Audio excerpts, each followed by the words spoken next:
আমি আছি এখন গোড়াকান্দা ইউকে, একদম উপরে উঠছিলাম, এখন নামছি। সিঁড়ি দেখছেন, কিন্তু নামা যায় না, কষ্ট হয়ে যাচ্ছে।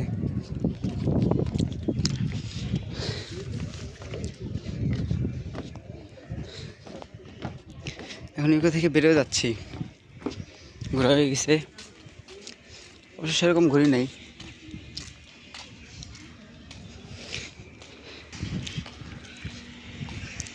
সর্বোচ্চ 10 মিনিট সময় কাটাইছি 30 টাকা টিকিট দিয়ে। টিকিটের দাম দিচ্ছে 30 টাকা, বেশি সময় তো কাটাইলামই না। বেরো যাচ্ছে আমি ইউকে থেকে, আসছি শুক্রবার ফ্রাইডে, বিকেলবেলা অনেক ভিড় হবে যদিও, এখন লোকজন নাই সেরকম, ফাঁকা। একজন স্থানীয় লোকজন 2-4 জন বসে আছে।